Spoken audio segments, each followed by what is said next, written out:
नित्यानन्देश्वर समारम्भां नित्यानन्देश्वरि मध्यमाम् अस्मदाचार्यपर्यन्तां वन्दे गुरुपरम्पराम्.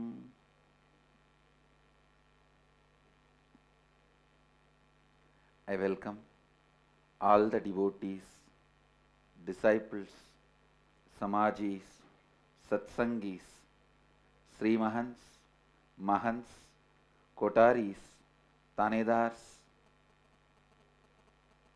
visitors, viewers sitting with us through Nithyananda TV, Sadhana TV, two-way video conferencing, having Nayana Diksha, cities sitting with us all over the world, having Nayana Diksha, Ravensburg, Germany, Dubai, Vaidyanatham, St. Louis, Tirumala, Tallahassee, Florida, Indrani, New Jersey, Kuala Lumpur, Parani, Hyderabad, Guptakashi, Nithyananda Nagaramu, Hyderabad, Guadalupe, Rameshwaram, Ohio, Prayag, Houston, Kalahasti, Seattle, Chidambaram, Charlotte, Srisailam, Singapore, Singapuram, Hong Kong, Sirgari, Los Angeles, Hollywood, St. Louis, Tirumala, Jorpati, Nepal, Houston, Kalahasti, Amersfoort, Netherlands, Toronto, Kailasam, Oklahoma, Somanatham, Los Angeles, Hollywood, Scottsdale, Arizona, Scottsdale, and San Jose, Madurai, Nithyananda University, Los Angeles, Milan Chowk, Nepal, Nithyananda Nagaram, Tiruvannamalai, and Nithyananda University, Paris. I welcome all of you with my love and respects. I was seeing Cambodia when we were presenting about the inner awakening.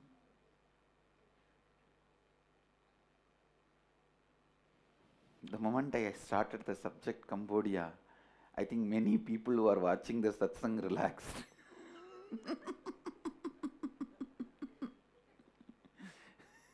Many who were watching the satsang relaxed. Oh God, he's going to talk about something of a spiritual subject. Arrey, I am a spiritual guy. I do only my spiritual work. Sit and be chanting Shivoham, Shiva Rama, Krishna, Govinda, and doing my work. And whatever I know as Advaitha, experience, spirituality, enlightenment, yoga, puja, I'll be doing by myself and I'll be teaching to people. And I'll live my simple, humble life. That's a big freedom actually, not having the vengeance, not having the violence, not having the revenge. It's a big freedom. You can live your future so beautifully. Actually, vengeance binds the way you think and proceed in your life. It curtails the opportunities and possibilities for you. When you don't have vengeance, that is the biggest freedom. That's such big freedom, such great freedom. I am not even looking at non-violence and not having the revengeful quality from the angle of morality. Of course, morality is one. I am looking at the angle of the tremendous freedom it gives you. When you don't have revenge, when you don't have vengeance, what a freedom it gives you. Kind of a unimaginable free space it gives you. And you can go on be doing what your life's purpose is. You can go on be fulfilling your life's purpose and you can go on carrying on with your life, and that is a fulfillment, that's a joy. There's no distraction. Come on. Today I'll expand on Cambodia. I wanted all of you to know, please listen, as some of the Western historians are claiming, Cambodia temples are not 900 or 1000 year old. They are far more older. And the information now I am going to reveal will be the shocking. Please understand. Whatever information I am revealing to you all, it is all from Akashic records. Now maybe the historians have not found out what I am saying, but let me put this on record. Later on some historians will prove what I am saying. First thing I want to tell you, many of the temples in Angkor Wat was not carved and built in Cambodia or Angkor Wat. Please listen. Many of the temples exist in Cambodia are not carved and built in Cambodia. You may be thinking, what are you talking? What Swamiji is talking? I want you to know, many of them were carved in Mahabalipuram, Tamil Nadu. In Chennai, many of them were carved and taken by ship, including the elephants. Please understand. When at first the Pallava kingdom is the Kanchipuram, Chennai, Mahabalipuram, that whole area is Pallava kingdom. When Pallava kings were in their golden period, when they were traveling through the ocean and discovered the Cambodia's route and the place,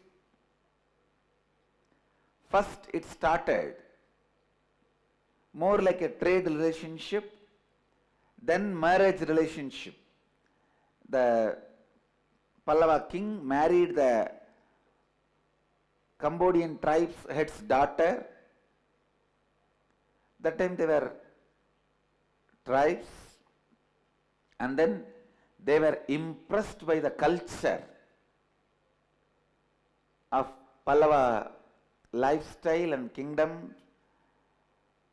Please understand, we never used weapons and conquered, destroyed the people of the land and snatched land from them. We never did that. It was a beautiful way of cultural spreading, or I can say that cultures merging. So, when whole Cambodia was celebrating, whole Cambodia started celebrating the Pallava culture, they requested the Suryavarma to settle down there and build a kingdom. Please understand, Cambodia at that time did not have craftsmen and the whole technology of creating. So, at least the initial few temples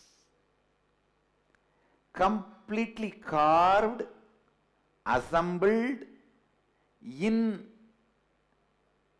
Mahabalipuram, numbered and dismantled. Please understand, when I am talking with a lot of sense and responsibility. I will give you some of the tips for the people who are in this field of archaeology and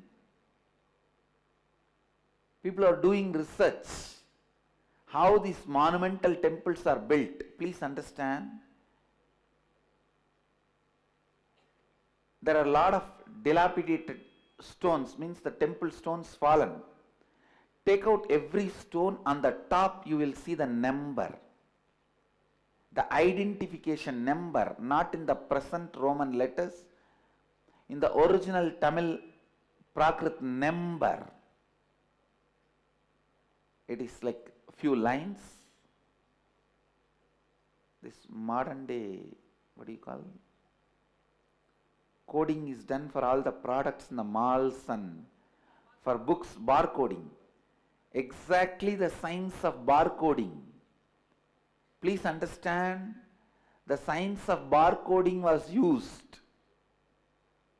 by the Pallava kings. You can see on the top of every stone that barcoding, that signal, that symbol is there. So based on that only the assembling was done. And the whole Cambodia temple, many temples, first got built here, dismantled, they have taken it through the ship. Please understand. They took the craftsmen to assemble their families, all the tools required, and elephants to drag. In the initial level, the tribes in Cambodia, they were not that sophisticated that they are able to make the elephant work. They had some elephants just for riding, and the simple termed elephants they might have had, but they did not have elephants specially trained for assembling temples. Please understand, for assembling temples, a special type of training is given for the elephants, because the way they will have to move, the whole movement should be without damaging the stones. And few elephants have to pull in the front and few have to push in the back. Elephants have to work as a team for building temple. Please understand, cutting wood, transporting wooden logs, elephants does not need to work as team. But for building a temple, elephants need to work as a team. Elephants have their own language, you need to know. For each elephant there is a language. But these temple building elephants, as a whole team, they are trained in a single language. See, the Mahut who brings up the elephant, in course of growing together, usually in Kerala and all they grow together. A child will be given to elephant and an elephant will be given to a child. Both of them grow together. Both of them grow together. That's the way usually in that field. Very rarely after growing up either the Mahut dies or the elephant dies, the change of God happens. Otherwise they grow together. So when they grow together only the language gets developed. The command and the communication, the whole thing gets developed. Usually in all the elephants which does the work like moving the log, moving the wood, cutting the tree, all this kind of work. One elephant will have one mouth and one language, communication system. But in temple building, group of elephants are brought up with the same language and communication system. So temple building elephants need a separate specialization. That team needs a separate knowledge, because in the temple building, one elephant cannot drag a stone. 2-3 has to drag in the front and 2-3 has to push in the back. So one command only they will give, the whole team has to work together. It is very systematic training. The elephants need to be given. So the Cambodian elephants did not have kind of a teamwork training. So the Pallava king has to carry even elephants, trained elephants from here all the way to Cambodia, And one more important thing you need to know, not just tons and tons and tons. I don't know how many billion or trillion tons of material was transported those days based on the available traveling technology. See, to travel in the ocean, that's a separate science and technology. You need to know the season, you need to know the direction, you need to know the mood of the ocean, mood of the wind, you need to know everything. So with the available technology and the available methods, the reaching ratio was only 60%. Please understand, the reaching ratio was only 60%.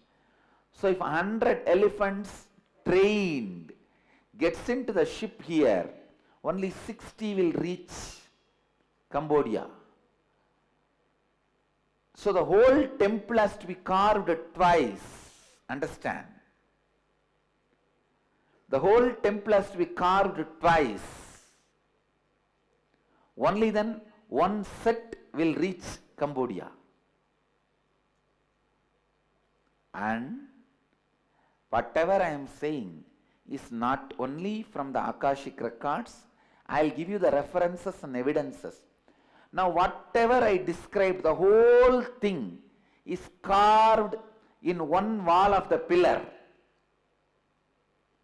Please understand, the starting port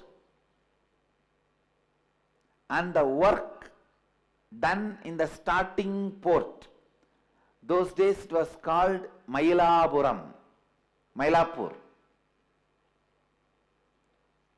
Pallava kings used Mailapuram as the headquarters, Mailapur, and Mahabalipuram as the port. And sometimes they used Kanchipuram also as the headquarters, whatever. The whole, that play, please understand how the Mailapuram and Mahabalipuram looked, they have carved. After the skilled craftsmen reached there, after they assembled the temple, one wall they dedicated to describe and depict how the temple was built. Beautifully they have described the whole Purana, how the Suryavarma reaches, marries, and then orders to build the temple, and temple gets built. The basic structure gets built in Mahabalipuram and gets dismantled, gets loaded into the ship. There are clear scenes, temples getting loaded into the ships. How the ships looked in those days. All the clear descriptions are there, and including the information, the elephants were transported. Please understand, it took almost 60 days to anywhere around 6 months. Minimum 60 days and maximum 6 months it took for them to, please understand, I am not talking about directly reaching Cambodia. They were stopping in place to place because elephants need food. Large amount of the materials needed to feed elephant need to be stored in the ships. So on the way they have identified few islands where they will load the fuel. Fuel means not for the ship but for the elephant. The elephant food and the food and water for all the human beings and everything, the loading and whatever is required. So between 60 to 6 months, maybe the whole journey would have taken 6 months, But every 60 days they have identified some islands where they will stop and load the things. And you need to know, every island they stopped, they built a temple. It's clearly recorded in those temple walls where they are describing, they built a temple. They assembled a temple, left few hundred people there, whole year working, gathering the fuel and gathering the food and other material needed to support when the ships crash. It is unimaginable task. And finally, eating. Please understand, the description also says elephants cannot be just allowed to not to do any work in the 6 months, then they will become lazy and they will forget. So even while they were getting transported, in the ship they are made to do some work and exercise kind of a thing, so that they are constantly kept active and they don't forget the whole communication method, whole communication system. And they are also describing some of the major accidents happened. When the elephants are kept in the ship for a long time, sometimes they get agitated and start fighting with each other, kill the mahouts and jump into the ocean. Those were some of the major accidents they faced. And sometimes some disease spreading in the whole ocean, in the whole ship. Some disease spreading in the whole ship. The other ships are forced to sink and kill this whole team. No other way. Because they don't want the disease to spread to other ships.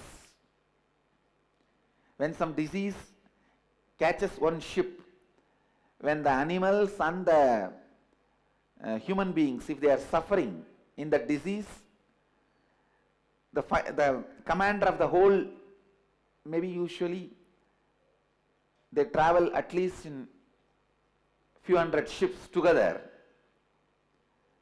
So the commander of the whole team makes a call and then they decide to sink the ship. It's like a sacrificing.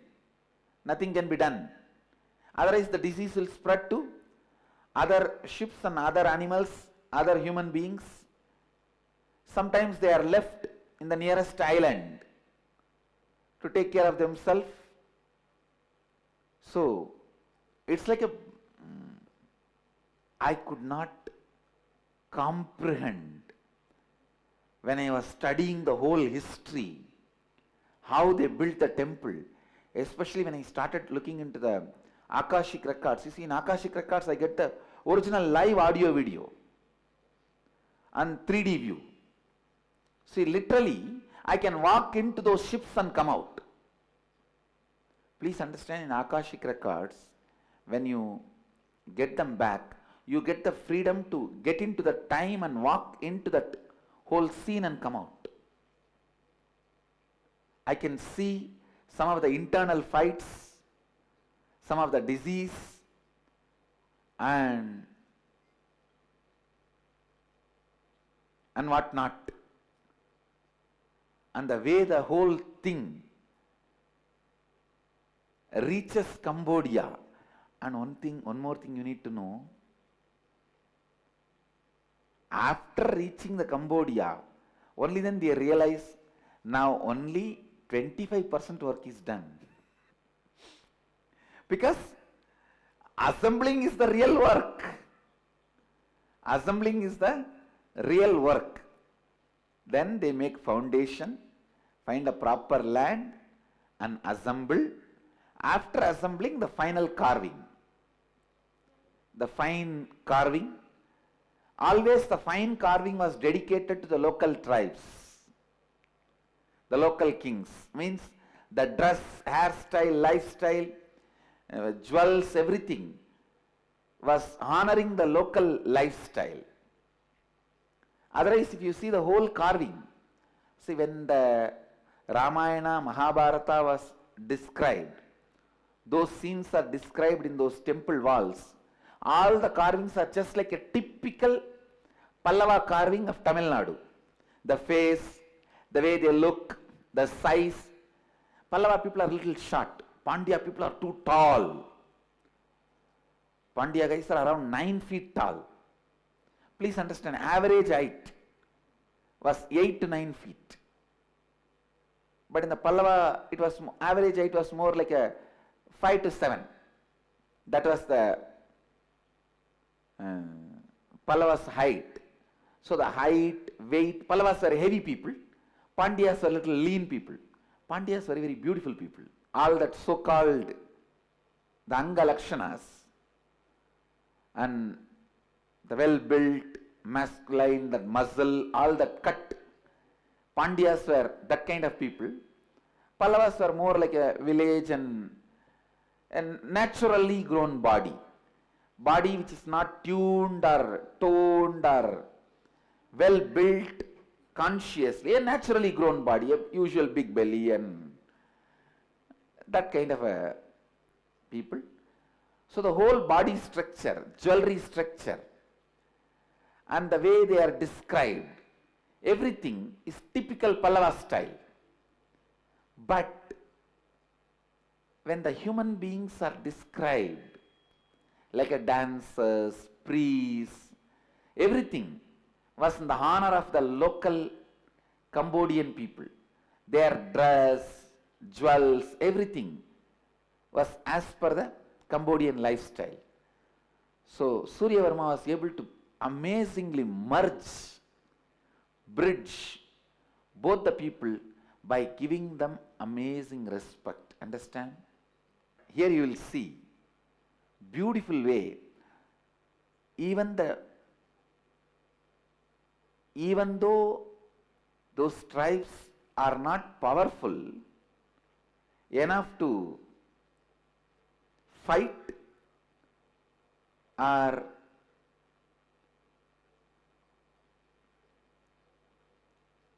powerful enough to stand Pallava king, the kind of a mental setup and personality, Pallava accepts all their culture and lifestyle and honors, and they take the best of both and enjoy.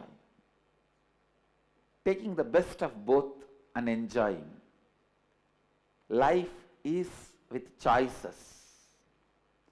The more choices, more life. That was the principle with which the whole Cambodian civilization evolved. Maybe after one generation, 30 years, in Cambodia itself, they started developing the intelligence. Means the craftsmen went from here, they started training and teaching, and the elephants which was taken from here, through those elephants, the native elephants got trained. It was by one generation, they are all well settled and prepared. After that only the temple building spree started. They were just enchanted, enthused, excited. The whole Cambodian population started building temples, and it must have been an amazing, thriving civilization. Because there's one temple wall dedicated to market life, city life of Cambodia. The whole purchase, selling, literally the one full wall, the whole shops are carved. The grain shop, food shop, clothes shop, footwear shop, and the ornament shop. How the market was happening, giving and selling was happening, the whole thing is carved in the walls. And I tell you, apart from a spiritual feast, inner awakening, the Cambodia will be just a cultural feast. It will be a cultural feast for you guys.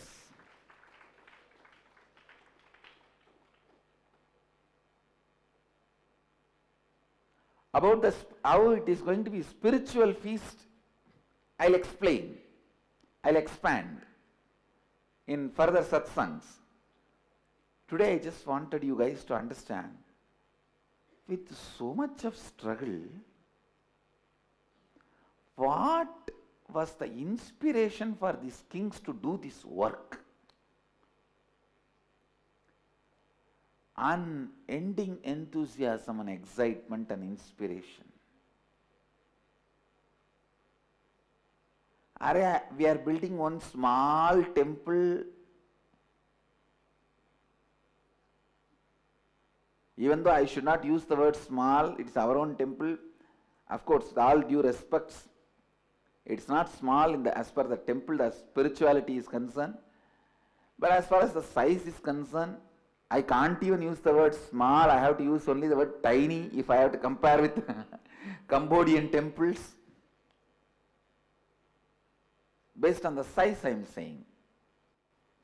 And we don't have to carve somewhere and bring it by ship and all that. Just under our nose it is getting carved, above our nose it is getting built. We know how much struggle we have. Some workers ran away, and even if they are working, they are demanding that they will drink every day, and in the ashram we cannot allow them to drink. They go out and drink, and if they come and just sleep silently, that is also okay, but they don't do that. They go out and drink. When they come, they are completely different people, and you don't even know, is this same fellow who was working for us in the morning? And when he comes back in the evening, the way he shouts, fights with these fellows fight and shout with every fellow whom they see. See, actually once they drink and come, we will know whether they are drunk or not based on the, before even entering the gate, they will start the fight with the watchman.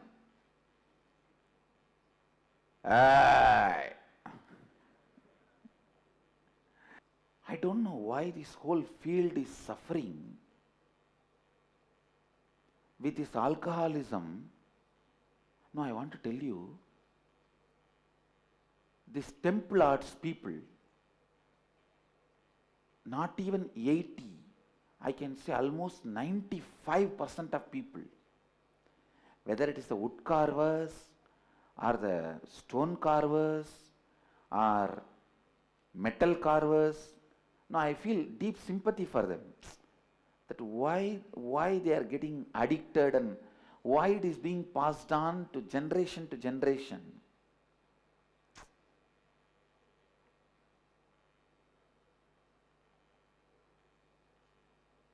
BAPS, Bhagavan Swaminarayan's organization, they are successful in making their temple carving staff addiction free. Hats off to their great work.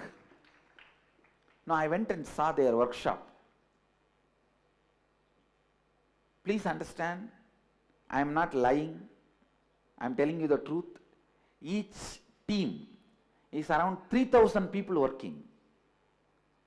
3,000 people working. At any given time they are building 60 to 70 temples.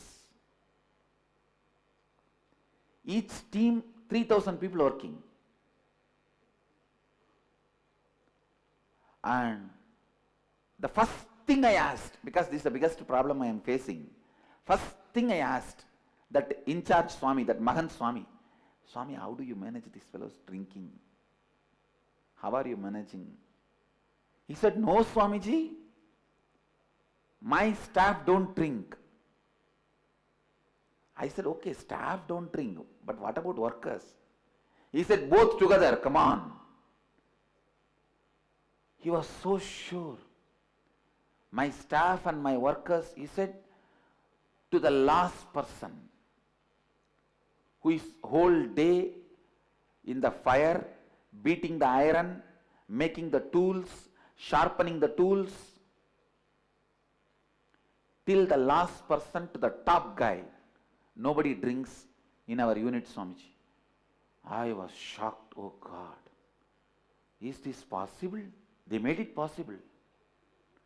No, I am telling you the practical problems we face When we build temples, I also came back and tried with our workers. I told them, see, why do you need to drink? All the money you are given, I'll directly send it to your wife, your family. Whatever you need, food, clothes, everything I'll give you. Don't ask for money. They said, no, no, Swamiji, unless we drink, we cannot work because whole body will pain. Next day we can't work. They give their own reason. But still I am not able to 100% stop them drinking. Few people who are little sincere, having little spiritual understanding, devotion, few of them stopped. But few still secretly will go out, drink, and when they come back, if they don't fight, they don't get caught. If they fight, they get caught. And what to do? Nothing can be done. This is their lifestyle. Anyhow, we don't allow them to drink inside, that's all. We can feel little satisfied. It is not easy to handle such vast craftsmen, artists, skilled labor. It was too much. And I am really surprised. What was the way their wages were paid? If they fall sick, what was the way they were treated? And if there is some dispute and problem among them, how was the court and what was the judiciary method to solve their problem? How did they get married? What was their social structure? How was the housing was done for all those thousands and thousands of people? God. Because almost at least 60 days they have to be in the ocean. Bit by bit, even bit by bit if they travel. What was the entertainment for them all that 60 days?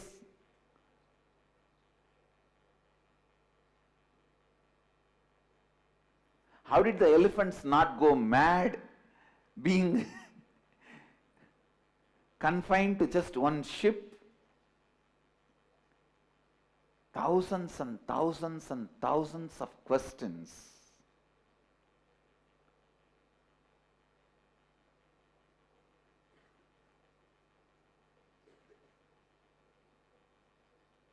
Surprises, if not shocks,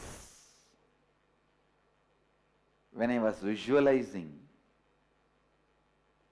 I should say, visualizing is not the right word. Seeing the Akashic records, file by file, how they built the first few temples. See, after the first few temples, then the people in the Cambodia, they learnt the whole science.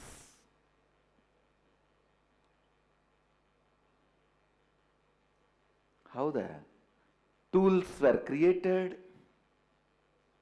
how the transportation was done, how the stone was assembled one upon the other.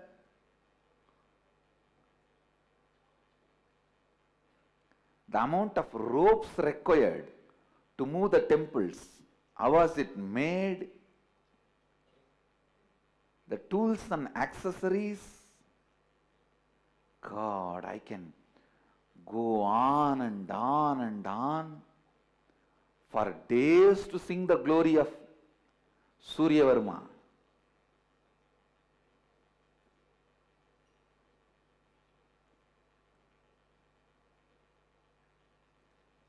All the major temples were built during the period of Surya Rama I and Surya Rama II. I think today is over just by describing what is Cambodia, introducing Cambodia, And the IA in Cambodia I will introduce in the further satsangs. It is just mind-boggling. Please understand. And still nobody is able to break the record. Still, this is the world's largest religious structure.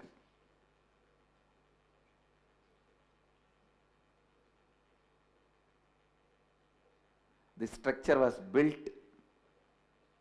before even the religions today which they claim world's largest religions were even created. Before even these religions were created, these structures were built, and even now this stands as the world's largest religious structure. World's largest religious structure. You are now seeing world's largest religious structure. Understand? No, you can't understand. Even I can't understand, so don't worry. Forget about understanding. Let's see and enjoy. Let's see and enjoy. Wow. It's mind-boggling. It is mind-boggling. Mind-boggling.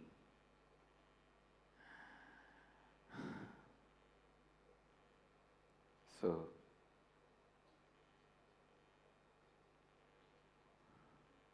with this,